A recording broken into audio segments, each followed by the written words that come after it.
Hello and welcome to Filibustering History, a podcast series where we discuss what historians do with their lives. I am Rob Denning, lead faculty for the history programs at Southern New Hampshire University's College of Online and Continuing Education. Today I am joined by two Californians. Again, I bet the weather is nice there. Whatever. Anyway, James Fennessy is the Associate Dean of Faculty for History at SNHU, and Joshua Peabody is a Senior Archaeologist for Stantec Consulting Services in Sacramento.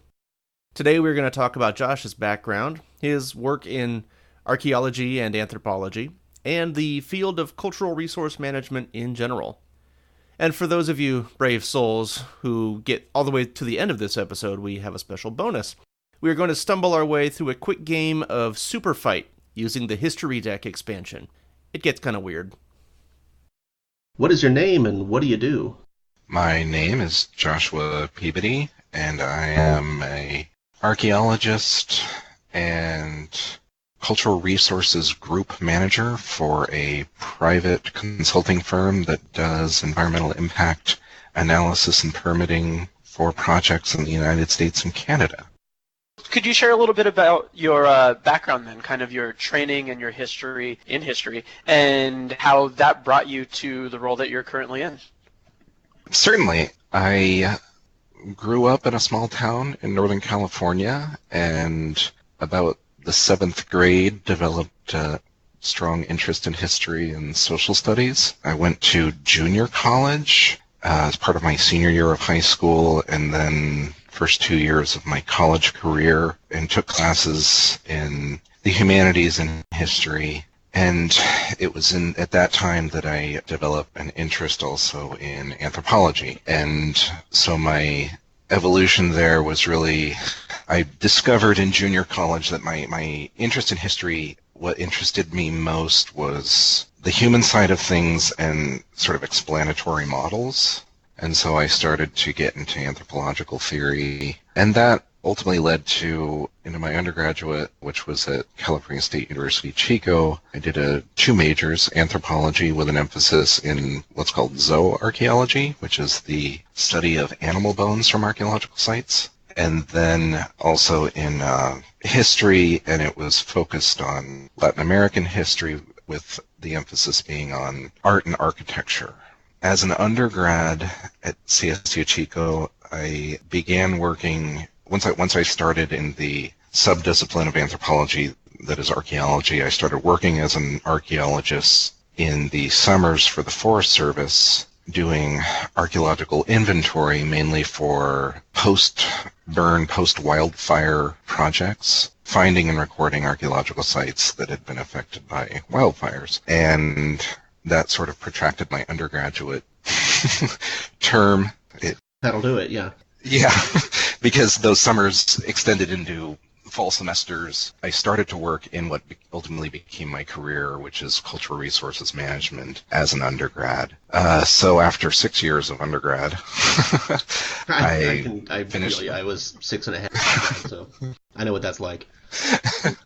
What was really kind of glorious about working, though, for the Forest Service was, up until that point, archaeology always seemed like kind of a thing that, 19th century people of means did as a hobby, when in reality there's actually a fairly large number of archaeologists working in what we would call the public sector, or applied archaeology, or applied anthropology, and cultural resources management. And what really attracted me was the work, which was, essentially hiking in the mountains with your lunch on your back and a clipboard, and that's your day, spending it all day in the woods with other like-minded people, and just kind of, it was a very fun time, and being paid for it was pretty cool. And it was a big switch from working in restaurants, and I've had a job loading beer trucks with a forklift and various other things to pay the rent.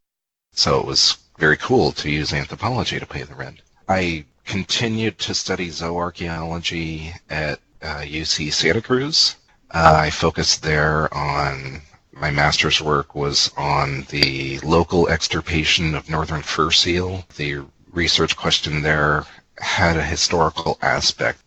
The northern fur seal does not live on the California, Oregon, or Washington coast so much anymore. It's locally extinct. It still lives in the Pribilof Islands in Alaska, and there's also southern fur seals. Archaeologically, there's a question about, was it the Russian fur trade that really spelled the demise of the northern fur seal, or did it happen earlier, prior to European contact in the New World?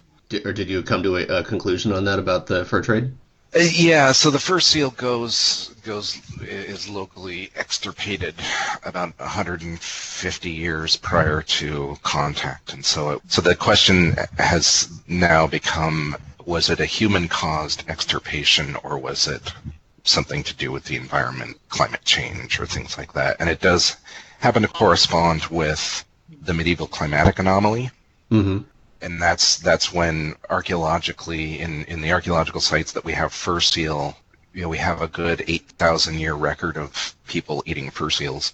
During the MC, the medieval climatic anomaly, the fur seal, they spike in those sites, and then they diminish very quickly toward the end. And then there's sort of dribs and drabs of fur seal bones in sites after that, and then not much at all. What's really interesting about your background and the topics that you've introduced is that you've introduced three different things. So you're talking about the fur trade, you're talking about human history. You've introduced the experiences of animals. So I don't know, would that officially be zoology?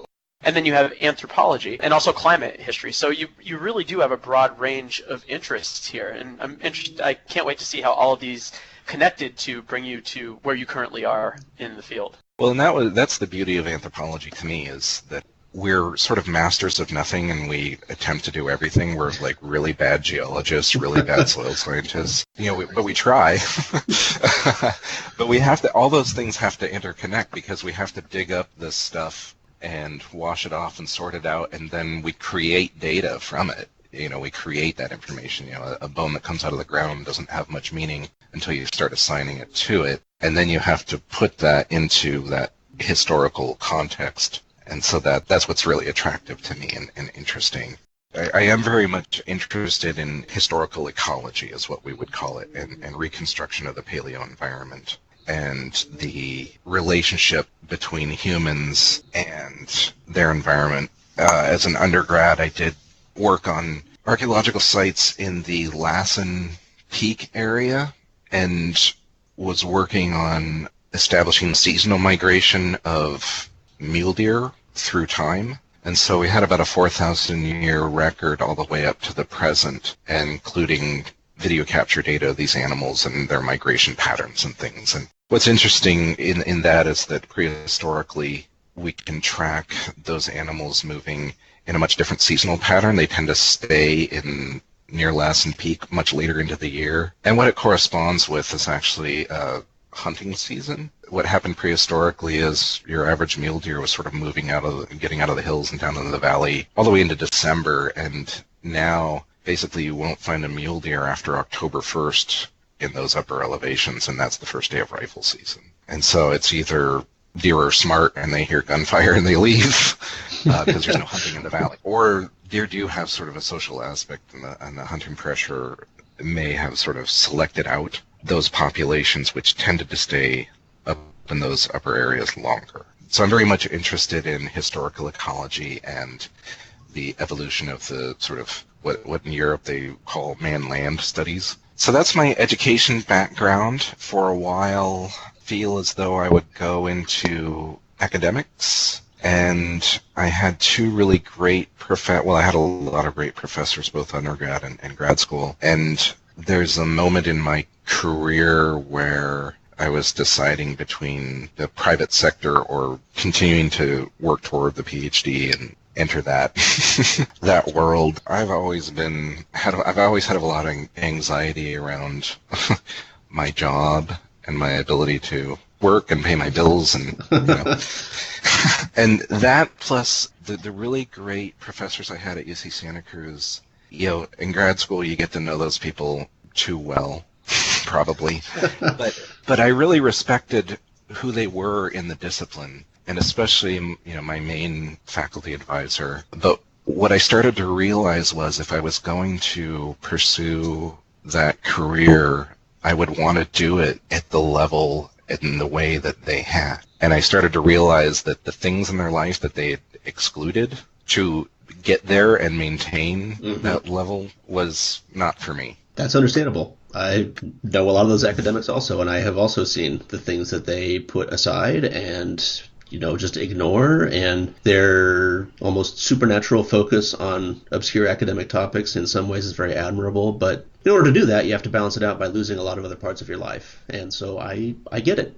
I understand. Yeah, and then there was, I had, from the years I worked before grad school, I had a lot of contacts, and so there was a day that I was sitting in my advisor's lab, and she kind of joked, because she had never really been exposed to the cultural resources management world. She knew it existed and she had friends in it, but she didn't really have a grasp on sort of how large of an industry it is. And she kind of joked with me, like, because she wanted me to continue on, and I was in the midst of that decision, and she kind of dared me to try to get a job. And so I picked up the phone and I called a friend at the Forest Service, and I reported to an archaeologist position with the Forest Service full-time 2 weeks later. And that was... That shows her. and that was... So I've never been without a job since 1997 in archaeology and cultural resources management, unless I chose not to. Right. That's also a rare thing to say for someone in academia, so it's a very different world than those of us that went the more academic route don't quite have that same amount of luck. Well, just try convincing your parents that anthropology has good job prospects. I do have to say, Josh and I go way back, and one of the things that first got me interested in history, because I never cared about it one bit when I was in high school and all of that, but Josh, you had a complete set, I think, of the hardcover series of books on civilization by Will and Ariel Durant. Yeah. And that just impressed me. And I thought, that looks really So is this cool. what the two of you did in first grade? Well, this was more like, I don't know, 9th or 10th grade. Okay. And so I don't think I actually ever read those books, but I remember like flipping through them at one point thinking, those are really cool. I want to do that too. And so that put an idea in my head that a historian would be really cool if you get to do stuff like this. It took a few years of college and a few other false starts with different degrees before I kind of settled back onto history. But I think I need to credit Josh Peabody with my history degree at this point. So whenever I write my masterpiece book, I'll put you in the acknowledgments. Awesome. Well, I should at least thank you for setting him on that path because I really appreciate working with him. Everybody owes Josh good. for this. So anyway. Yeah, my dad had given me those. I still have them. They're on my bookshelf, and I've read most of them. Let's talk about your job a little bit. So you've mentioned that you work for a consulting company. So first off, let's just talk about what do you do there, and then we can start talking about how you guys use historians and all of that. Perfect. I'm going to start with what the industry is, then I'll go into my company and companies like it, and then we can get down to the day-to-day of what we do. Okay. So to begin with, the industry that I work in is cultural resources management, and it really is driven by a couple of pieces of legislation. In the 19th century, Europe was pretty obsessed with collecting ancient civilization stuff. The British Museum has, pretty extensive Egypt section. Basically where they're going to other cultures and taking their stuff. Yep. As Europeans tend to do. Yeah. And as that stuff started to run out in the late 19th century, some European countries started to look at the American Southwest for other places to sort of plunder, and so it did result in the first historic preservation legislation, which is the Antiquities Act of 1906, which was really designed to keep foreign museums from plundering American heritage resources. Mm-hmm. It didn't really give anyone a job, though. That would come later. Following the inundation of the Tennessee Valley, there was a recognition that these large reservoir projects were affecting a lot of significant archaeological sites, and so there was something called there was the Reservoir Salvage Act that was passed in 1960, and what it did was mandate that prior to these reservoirs being inundated with water, that there be some kind of inventory of what's being lost in that process. And that was the first time you see really archaeologists outside of universities going to work on things and actually capturing some of the government dollars applied to those projects. And then the major one that really created the industry was 1966, the National Historic Preservation Act, which was primarily written by architectural historians. It was, again, the recognition that just nationally there was, through the construction of highways and other infrastructure type things, especially that both standing structures that were valuable in terms of their history, and then also archaeological resources were being destroyed without any kind of mitigation of those effects. Well, it really created what my career is, and that is any federal project, which means a dollar spent by the federal government so that it extends to any action that anyone does that requires a federal permit. It makes it an undertaking. And under that law, there has to be an inventory, meaning there has to be an identification of what we call cultural resources, and then an evaluation of their historical significance prior to project completion. It didn't really do much until the early 70s, 71, I think, with Executive Order 11583, and that was Nixon actually really set things going. And essentially, the problem with the National Historic Preservation Act was it didn't create a funding pathway. It just said project proponents had to do it. And so there was a lot of not doing anything. That executive order set up that up to but not exceeding 1% of the total project cost would be sort of set aside for compliance with the Historic Preservation Act. So then, starting in the 1970s, we have the National Environmental Policy. We have NEPA and CEQA, the California Environmental Quality Act. Those got us into the state level projects that didn't have federal dollars.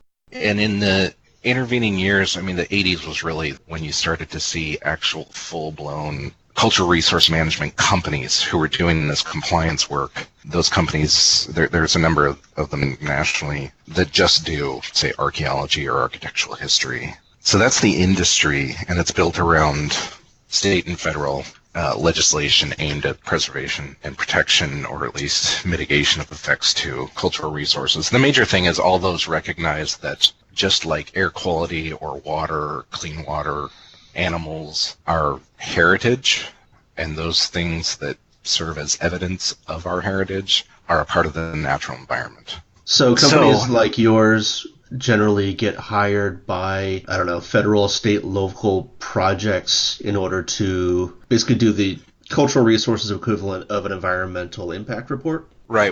So companies like mine, I'm sitting in an office with biologists and air quality specialists and other archaeologists and historians, and we do permitting and environmental impact analysis. And so we get hired by state or federal agencies and also private sector project proponents, people who are constructing things, and we do all the work necessary to be compliant with the various environmental laws.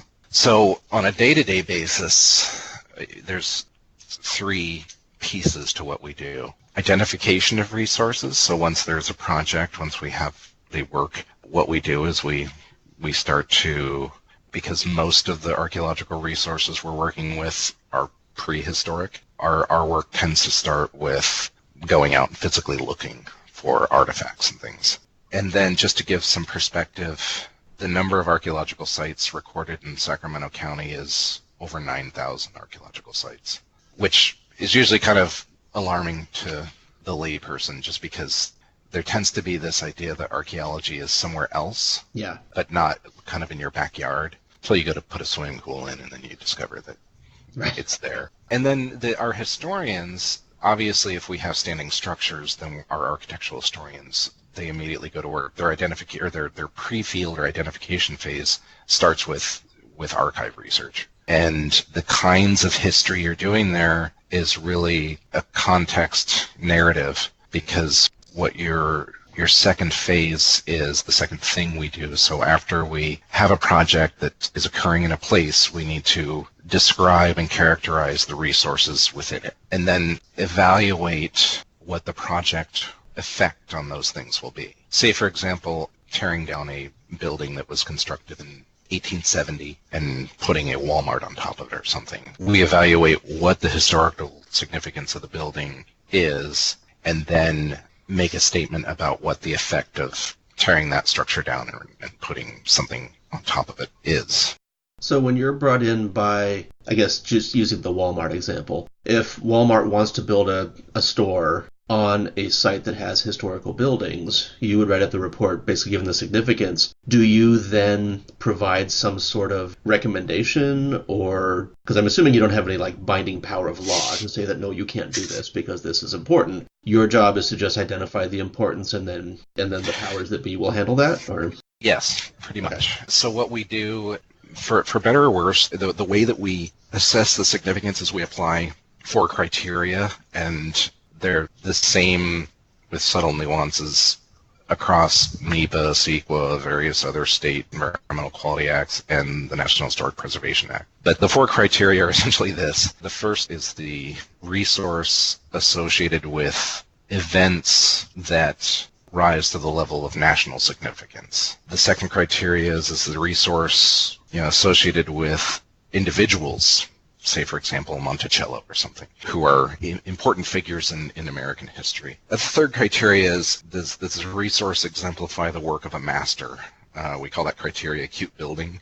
It's, is it something that's unique and significant that, say, for example, in the architectural world, you have millions and millions of Eichler homes. And they're all kind of interesting architecturally, but there's just a ton of them. But then you have other architects who did sort of either their defining work or something very definitive and different. And then the fourth criteria is really kind of where the archaeologists toil most of the time, and that is, does the resource have the ability to provide information relevant to scientific inquiry? And then what you do is you essentially build an argument that it meets one or more of those criteria or not. And if it does, the evaluation then moves to the second piece, which is, say, for example, it's the resources associated with, let's take a battlefield, for example, and it's a famous battlefield.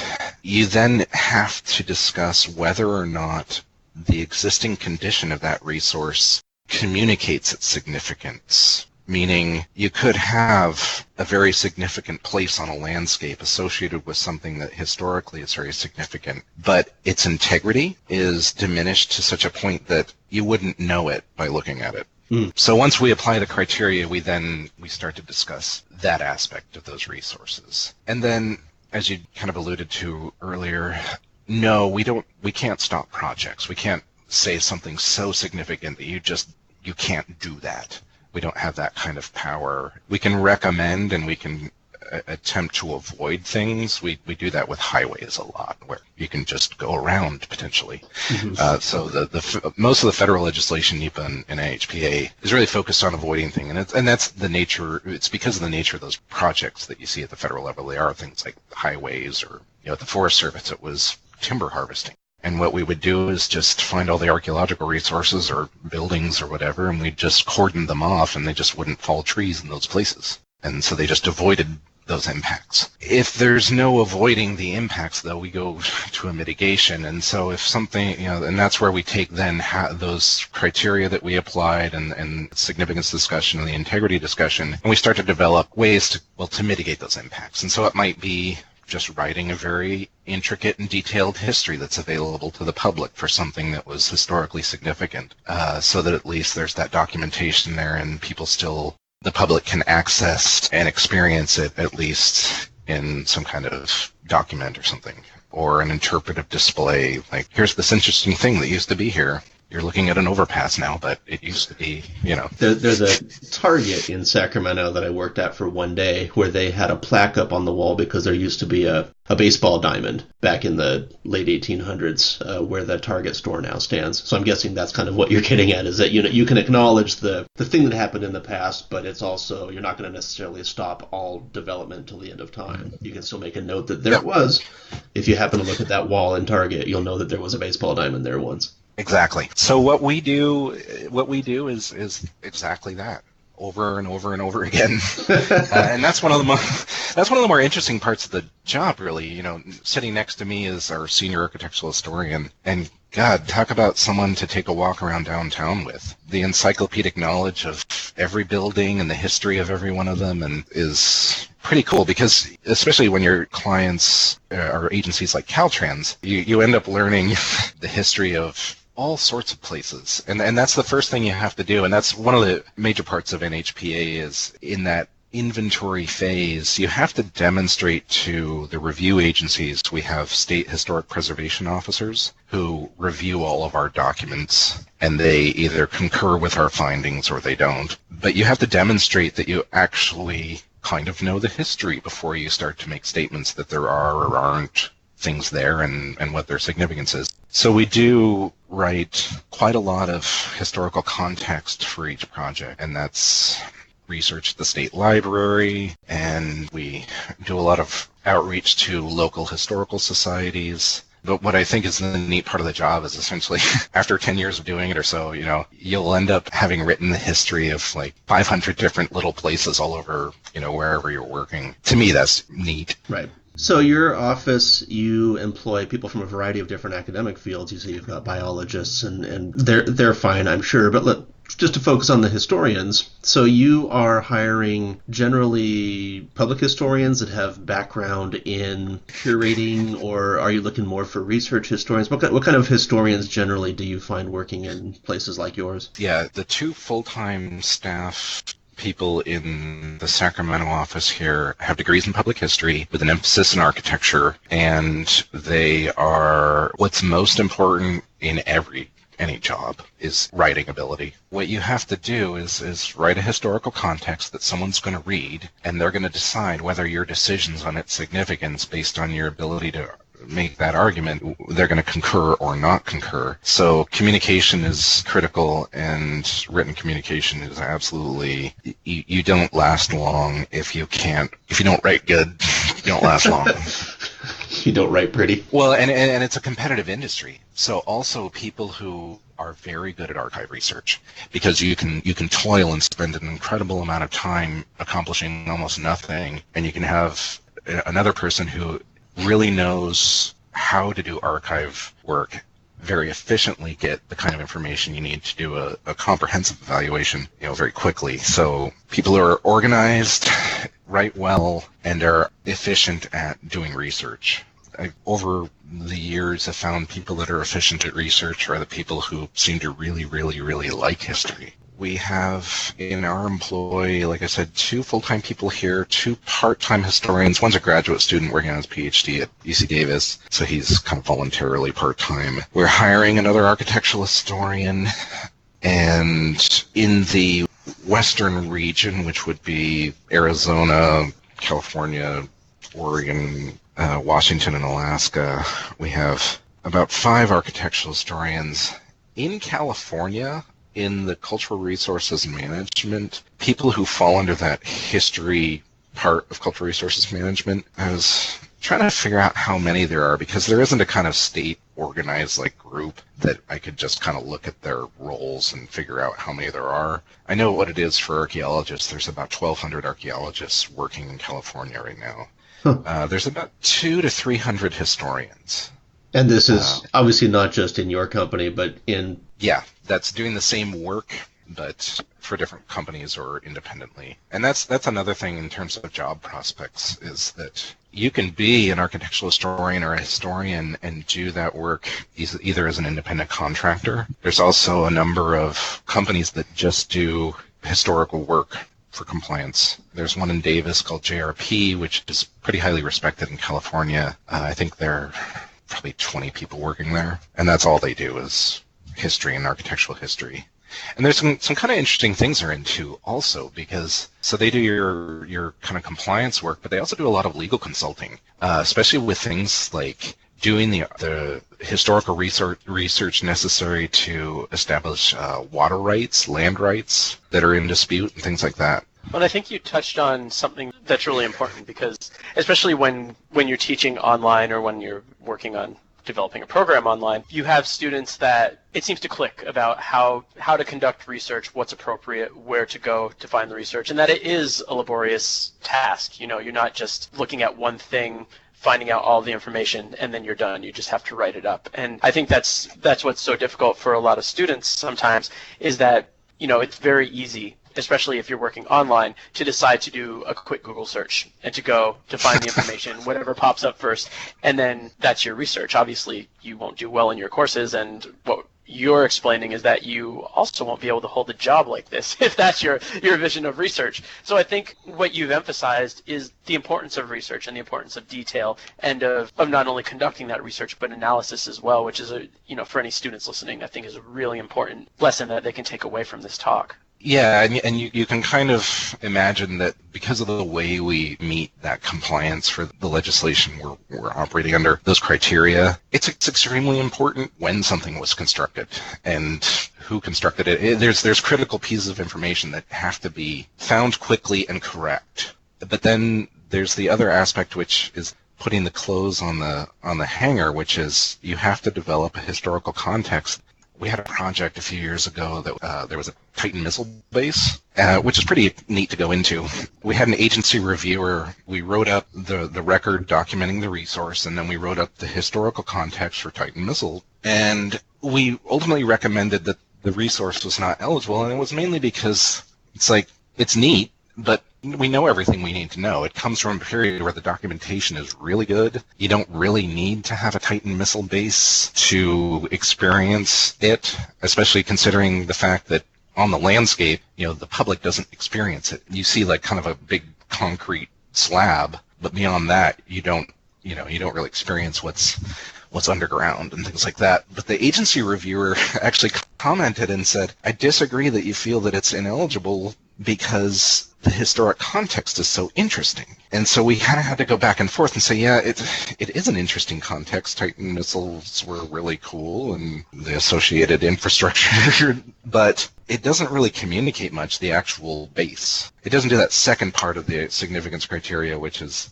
you don't need the Titan missile base to appreciate the history of... Yeah, it's not necessarily worth preserving it just to have it, because like you said, we've got documentation. We probably have, video footage of what it looks like. You've got photography, exactly. You've got written documentation. So what you're saying here reminds me of issues that I see pop up a lot of times with history students, in that they can be really good at telling the narrative of a historical event, but they're not always good at explaining why we should care about what they're talking about. Right. When I was in grad school, I had one of my dissertation advisors. His favorite question was, so what? And it would drive me nuts, because I'd go into this big long thing about, this is what's happening in this environmental regulation. Then at the end of it, he would just sit there and just look at me and just say, so what?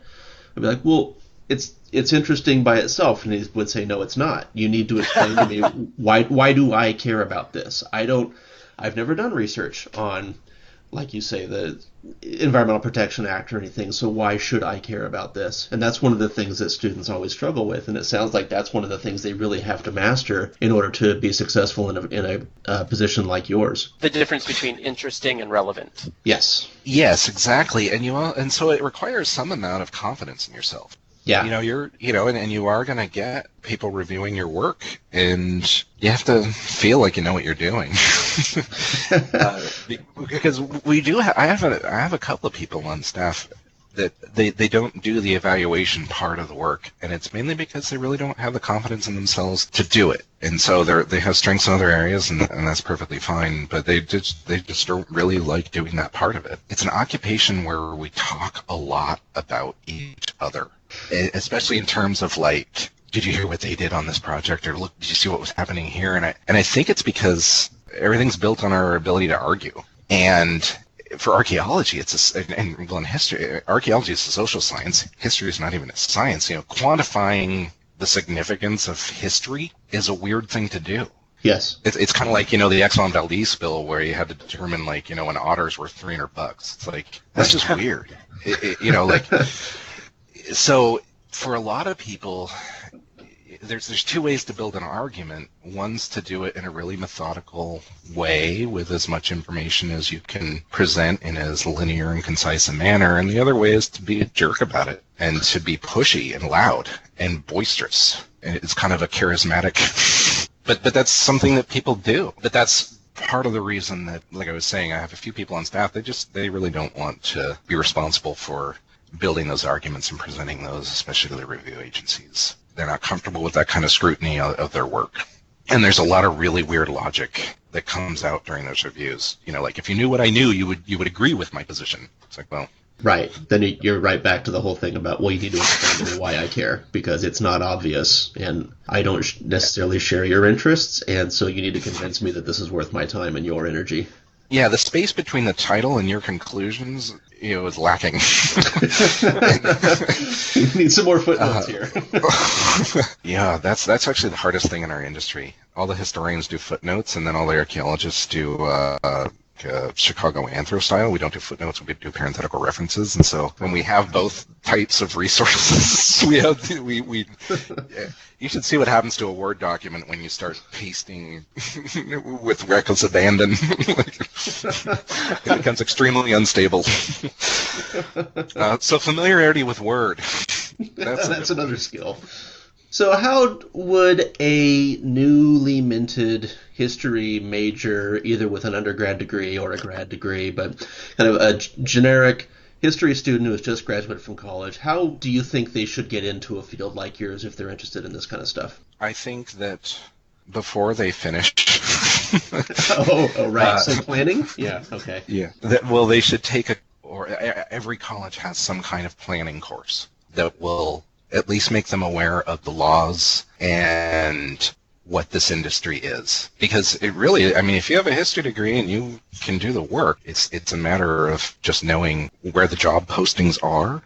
For example, the Society for California Archaeology, which is our state not-for-profit group for archaeologists, I think there's probably 25 open job postings in California right now, and that includes archaeologists and historians. So I think, just taking one of those planning courses that would familiarize them with what the basis of the industry is, and then it's a matter of engaging those potential employers.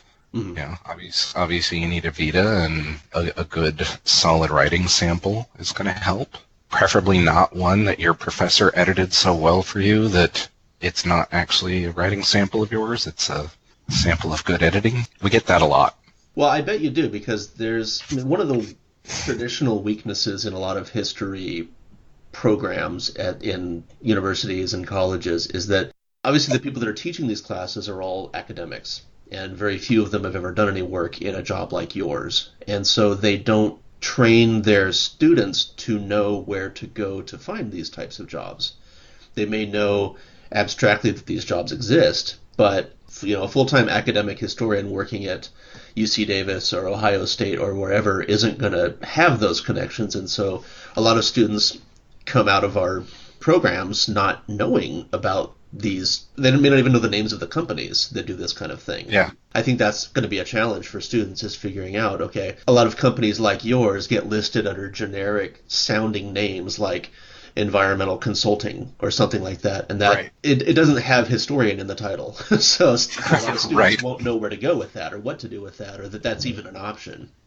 And so I think that's something worth spreading, even if it's just in this interview here, that there are positions out there for historians, even if they may not have the name historian in the company name, but there's a lot of companies out there that hire historians to do this stuff. It's just not obvious, and a lot of students aren't trained to find that stuff, unfortunately. And I guess that's our problem, not yours, I guess. But still, that's kind of the reality of the situation, I suppose. Because you've mentioned in other conversations that you sometimes even have trouble finding candidates for openings for historians, and so you've had to do some extensive searches. Like you mentioned before, you're importing a historian from abroad for your most recent position, and so it's just interesting that there's probably a lot of local history students that have graduated who probably complain about not being able to find jobs, but they wouldn't even know to apply at a place like yours. Exactly, and so we actually have initiatives internally at this company where we establish relationships to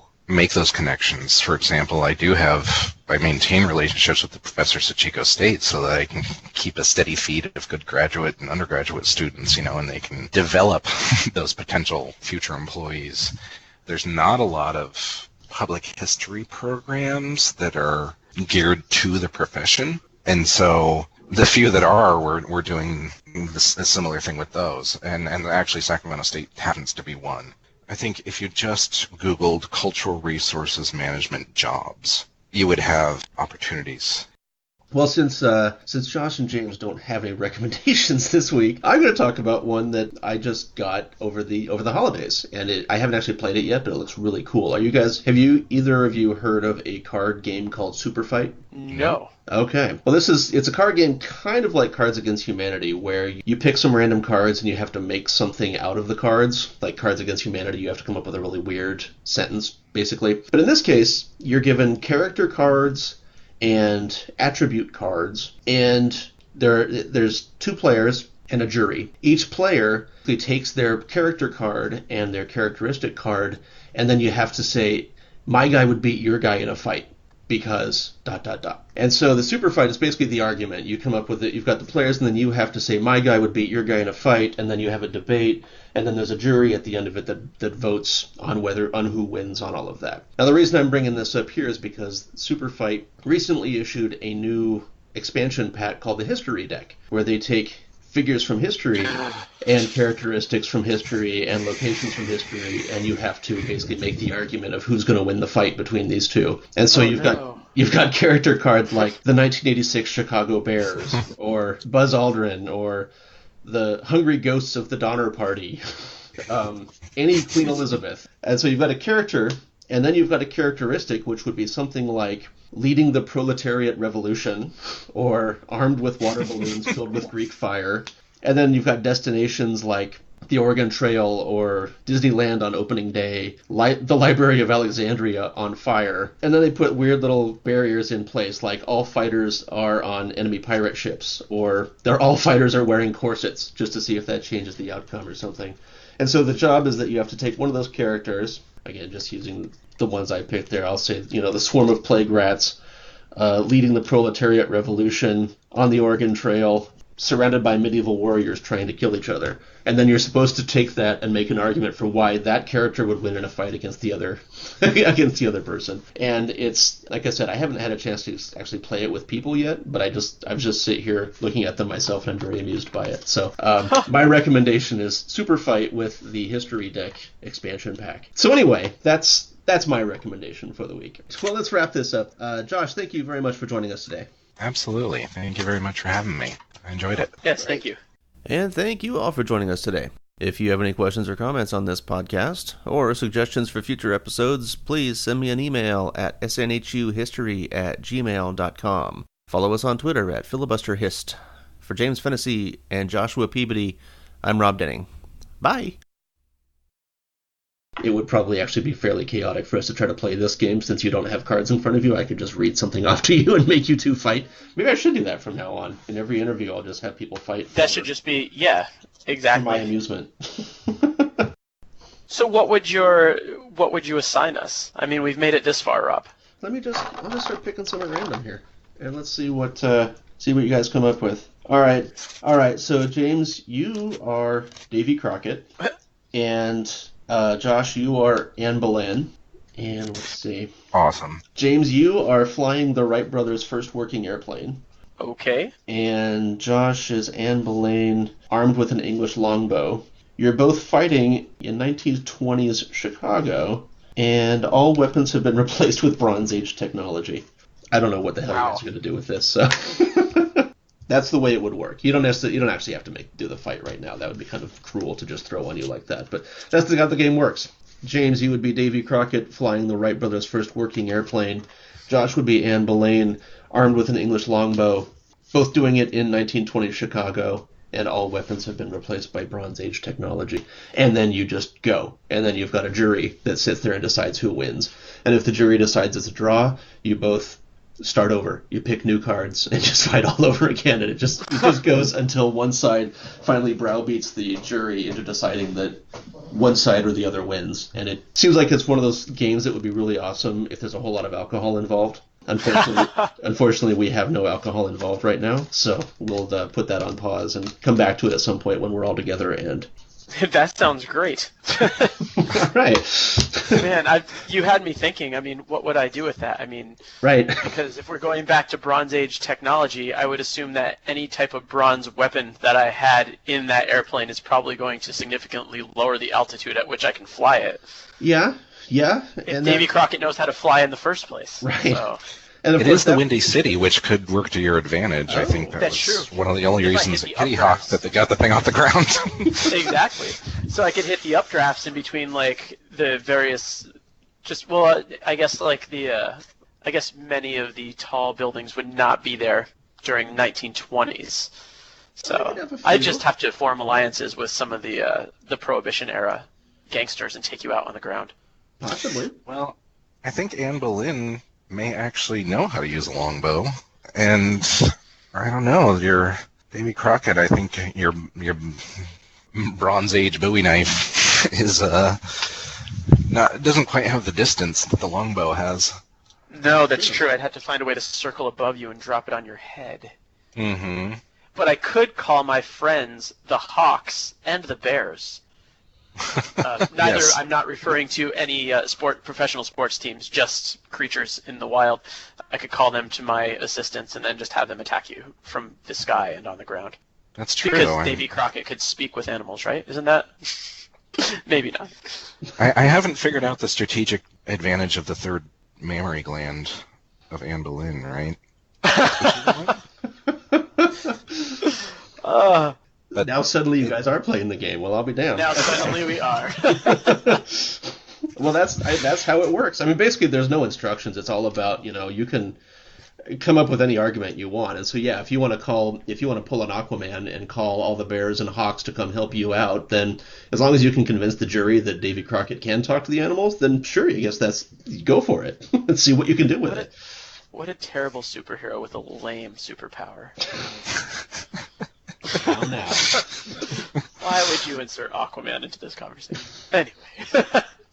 Anyway. So that's how Superfight works. So, find it on store shelves near you, I suppose. Anyway. Definitely. That sounds really fun. Yeah, I've been looking forward to dragooning people into playing it with me, because as soon as you break out something called the history deck, everybody else tends to roll their eyes and think, God, I don't want to fight against the history nerd, but I don't know everything. I didn't know about the third. Yeah, at least.